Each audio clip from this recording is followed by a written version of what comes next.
아멘. 할렐루야. 오늘도 하나님께서 은혜 주시기를 소망합니다.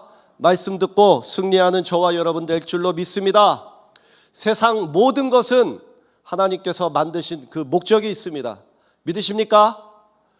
여러분, 이 세상에 왜 태어났습니까? 하나님께서 우리를 만드셨기 때문에, 보내셨기 때문에 우리가 이 세상에 있다라는 것입니다. 세상 사람들은 내가 왜 태어났을까? 내가 왜 존재하는가? 이것에 대한 의미를 해답을 얻지 못한 사람들입니다. 그래서 내가 원숭이에서 진화되었나? 이런 생각을 하지만은 하나님의 사람은 하나님의 창조의 목적을 분명히 아는 사람들입니다. 아멘? 아멘. 여러분, 그래서 우리의 창조의 목적을 무엇인지 분명하게 말씀해 주는 말씀이 있습니다. 이사야 43장 21절입니다. 쉽죠? 이사야 4321.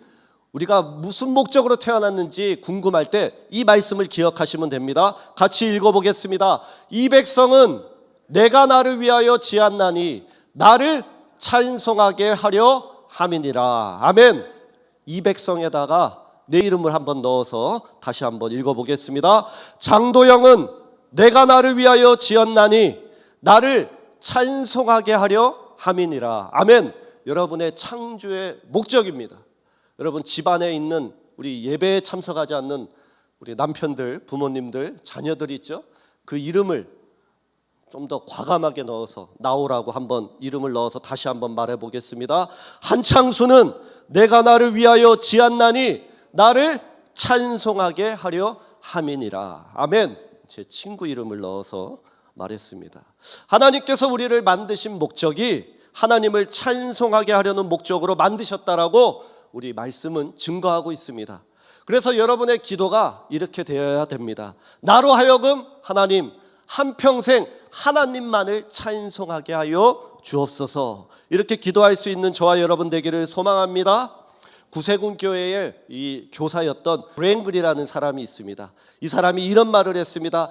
찬양이란 유일하게 이 땅의 일 중에 하늘나라까지 계속해서 전달되는 일이다. 이 땅에서 유일하게 하늘나라까지 전달되는 일이 무엇이라고요? 찬양이다. 하나님 앞에 올라가는 것이 찬양이다, 이렇게 말하고 있습니다.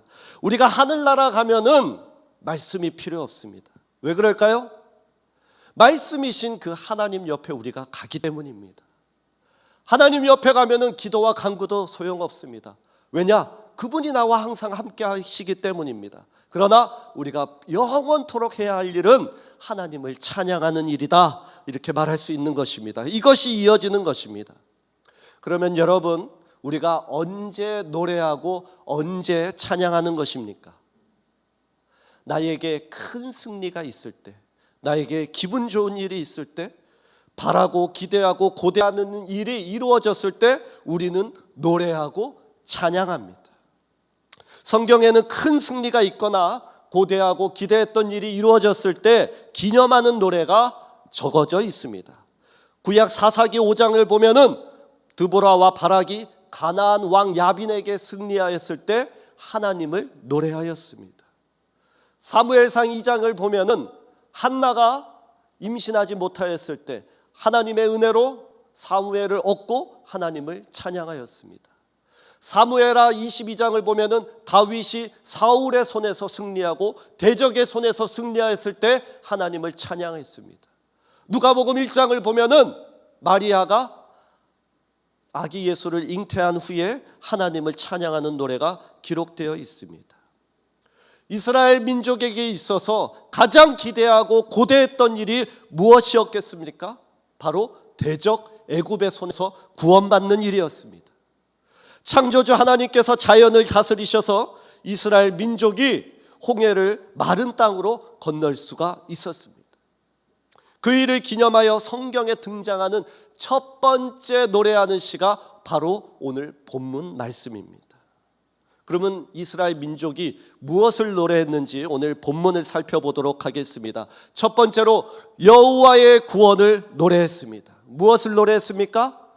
여호와의 구원을, 여호와의 승리를 노래했습니다. 1절 말씀 같이 읽겠습니다. 이때에 모세와 이스라엘 자손이 이 노래로 여호와께 노래하리 일렀을 때 내가 여호와를 찬송하리니 그는 높고 영화로우시며 말과 그 탄 자를 바다에 던지셨음이로다. 아멘. 이때에 찬양했다. 여러분, 이때는 언제일까요? 이스라엘 백성이 애굽의 큰 군대 앞서 홍해를 건넌 바로 그 직후를 말합니다. 큰 승리가 있었던 그 직후에 이스라엘은 뭐 했습니까? 하나님 앞에 찬양과 노래를 드렸다라는 것입니다. 여러분, 선물을 줄 때 생일 맞은 그 타이밍에 줘야 되는 거 아니겠습니까? 축하할 사람이 축하받을 일이 있을 때 그 타이밍에 적절하게 줘야 되는 것이 선물이죠. 한참 후에는 의미가 사라지는 것입니다. 여러분, 모세는 타이밍을 아는 사람이었어요. 여러분도 타이밍을 아는 사람이 되기를 바랍니다. 찬양의 때에 찬양을 하고 말씀을 들을 때에 말씀을 들어야 하는 것입니다. 찬양이 곧 기도이고 찬양이 곧 예배입니다. 예배를 드릴 때 찬양은 항상 맨 앞에 있습니다. 왜 그럴까요? 하나님께서 우리에게 행하신 일을 우리가 높여드리는 것입니다. 또한 나에게 그 행하신 일을, 그 창조주 하나님을 찬양하는 것이 그 가장 맨 앞에 나오는 것이 중요한 것입니다.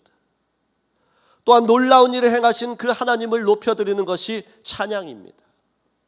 그래서 찬양 인도자가 찬양을 선곡할 때도 우리의 간증과 나에게 맞춰진 곳을 선곡하는 것보다 하나님을 높여드리는 찬양을 준비해야 하는 것입니다. 여러분들도 찬양의 타이밍을 잘 생각하여 하나님께 찬양을 드리실 수 있기를 바랍니다. 여러분, 준비 찬양이라는 말이 어디 있습니까? 찬양은 다 똑같은 찬양입니다. 찬양 드리는 시간에 타이밍을 놓쳐서 예배의 중간에 오시는 분들은 조금 일찍 더 준비하셔서 반드시 찬양을 드릴 수 있기를 바랍니다. 여러분, 찬양을 못 드리면은 예배의 은혜가 사라집니다. 감동이 없습니다. 반드시 예배에 찬양을 드려야 하나님의 말씀을 받을 수 있는 마음의 문이 열리고 예배의 온전한 은혜를 받을 수 있다라는 것입니다. 내가 여호와를 찬송하리니 그는 높고 영화로우시며 말과 그 탄 자를 바다에 던지셨음이로다. 사람들은요, 큰 경기에서 이겼을 때 자기 자신이 잘했던 일을 생각하고 자신을 높이려고 합니다. 그러나 모세는 뭐라고 합니까? 내가 여호와를 찬송하리니, 영광은 하나님께 돌려드리는 것입니다. 우리 영상을 잠깐 보도록 하겠습니다.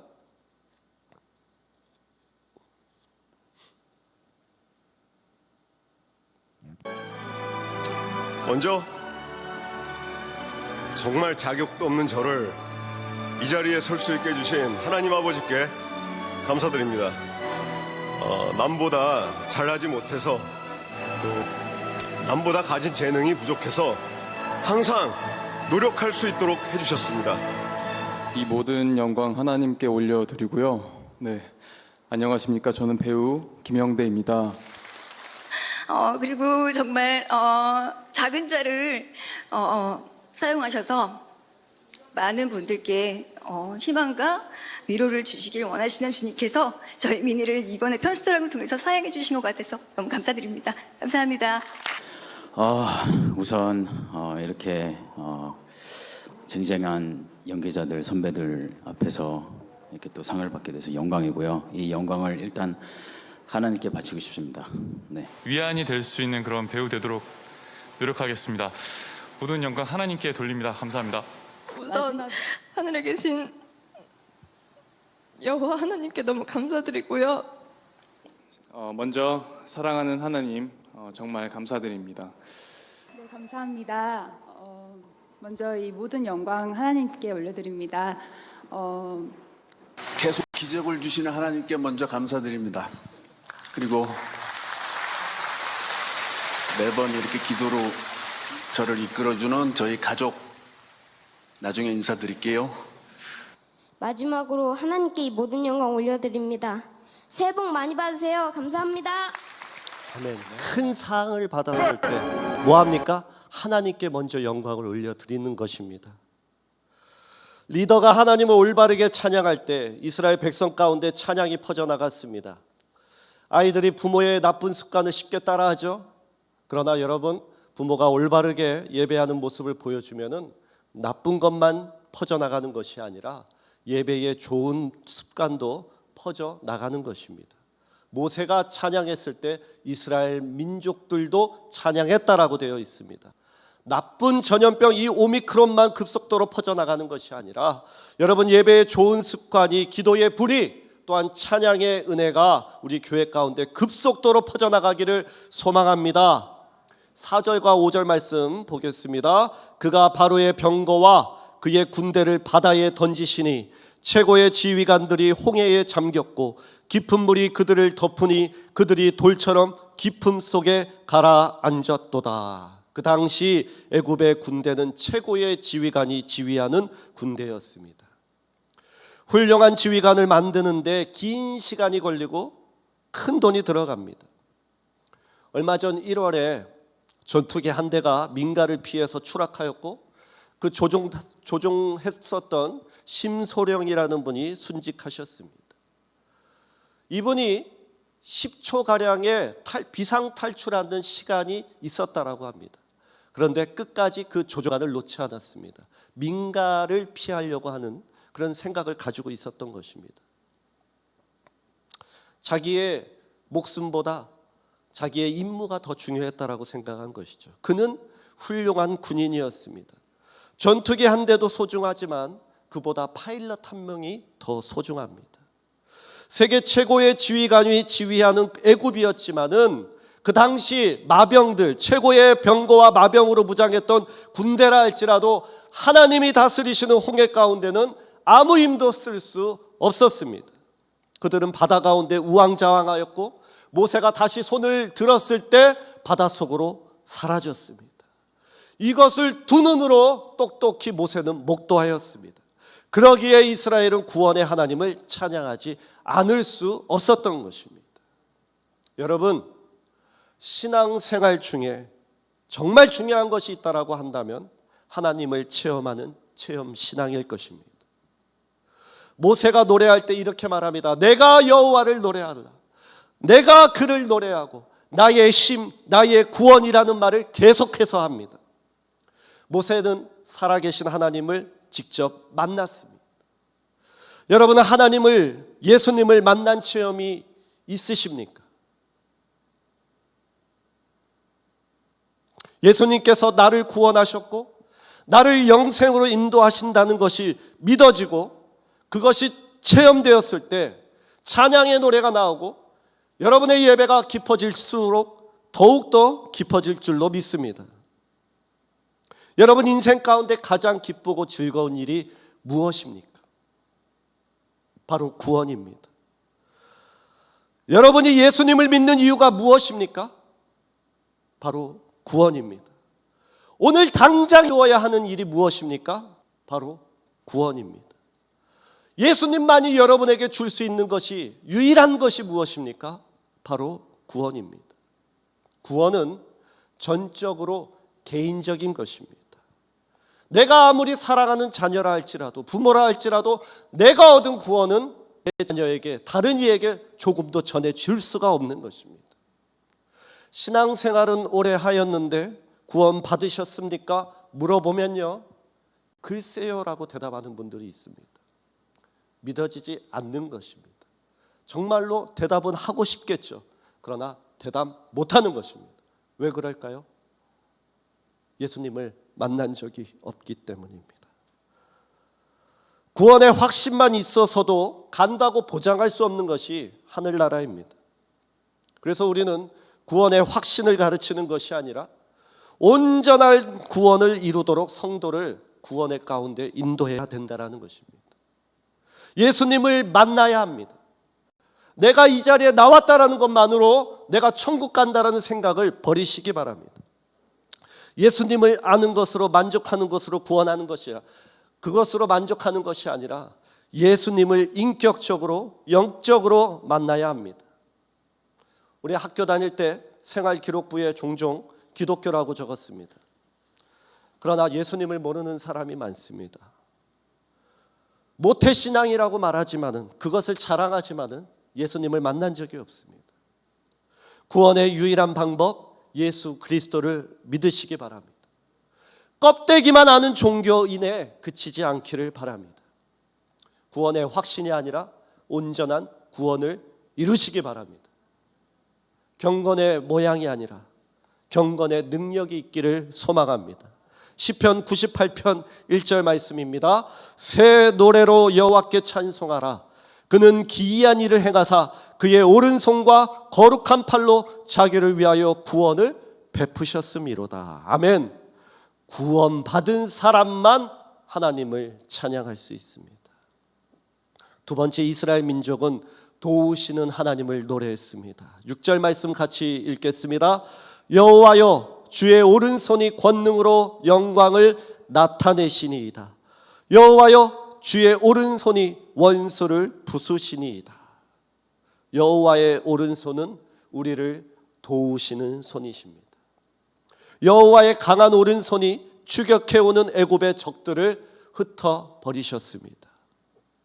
성경에 나오는 오른손의 의미는요, 하나님의 능력과 힘을 상징합니다. 또한 축복의 통로로 사용됩니다.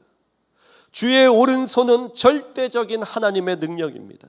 시편 118편 16절에 여호와의 오른손이 높이 들렸으며 여호와의 오른손이 권능을 베푸시는도다. 이사야 48장 13절에 하나님의 오른손으로 세상을 창조하셨다라고 되어 있습니다.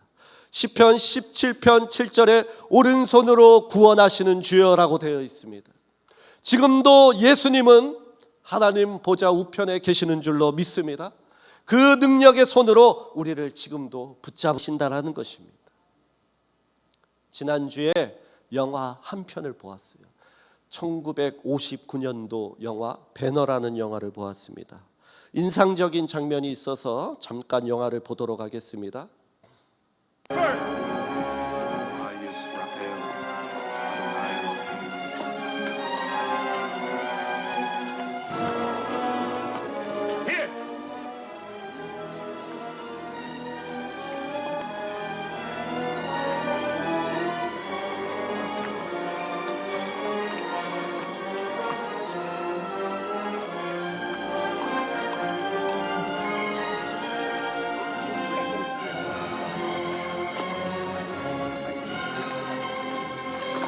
Wait!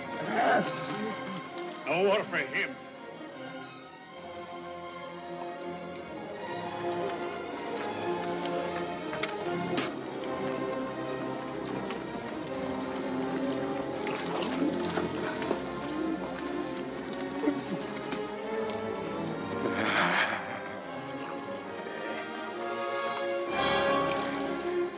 God, help me.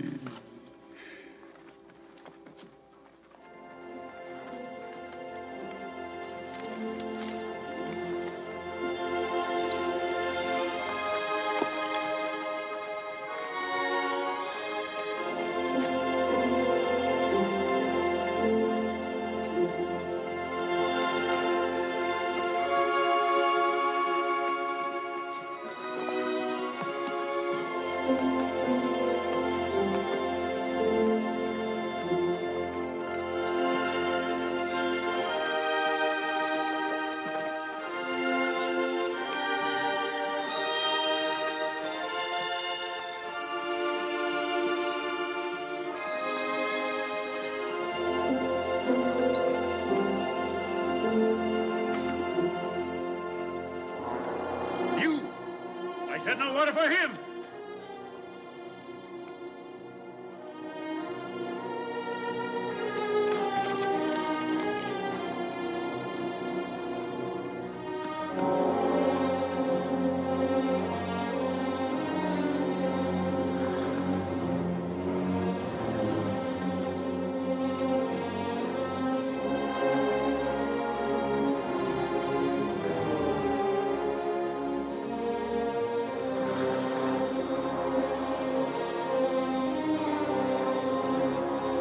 All right, on your feet, all of you.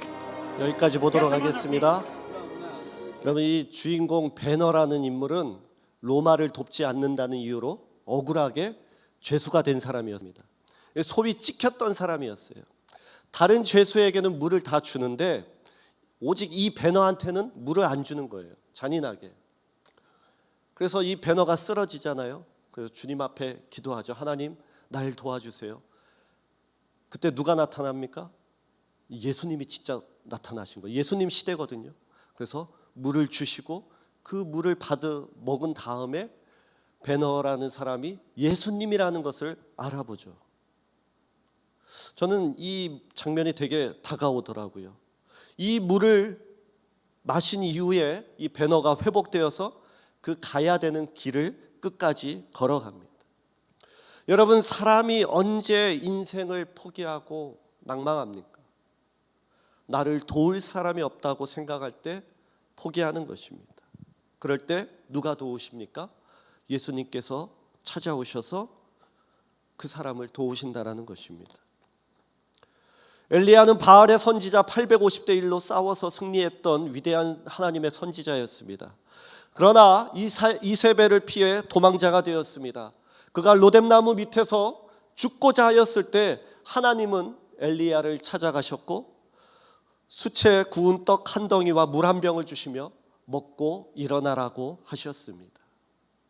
열왕기상 19장 8절 말씀 한번 같이 읽겠습니다.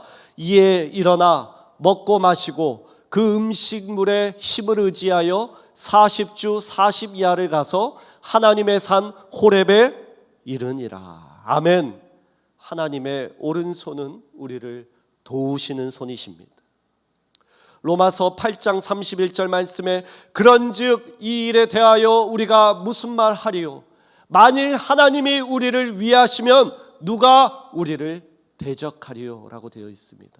하나님 우리를 위하신다라는 것은 나의 편이 되어 주신다라는 것입니다. 시편 121편 1절과 2절에 내가 산을 향하여 눈을 들리라. 나의 도움이 어디서 올까? 2절 말씀 같이 읽겠습니다. 나의 도움은 천지를 지으신 여호와에게서로다. 아멘. 여러분, 나의 능력으로 안 되는 일, 주의 오른손의 능력이 필요한 것입니다. 삶이 어렵습니까? 도저히 해결 안 되는 문제가 있습니까? 그런 일에도 주의 오른손이 여전히 나를 붙잡고 계시다라는 것입니다. 내 인생은 왜 이러지? 내 삶을 저주하며 낭망하지 않기를 바랍니다. 홍해가 내 앞을 가로막아야 그 홍해가 갈라지는 역사가 있는 것입니다. 나에게 문제가 있어야 도우시는 하나님을 만난다라는 것입니다. 내가 왜 이러지? 나는 항상 왜 이럴까? 생각하지 마십시오. 그 속에서 우리를 구원하시고 도우시는 하나님을 만나시고 체험하시고 한평생 하나님을 찬양하는 여러분의 노래가 또한 저의 노래가 있기를 소망합니다. 오늘 간절히 주를 부르짖어 기도하겠습니다. 하나님, 나를 구원해 주시옵소서.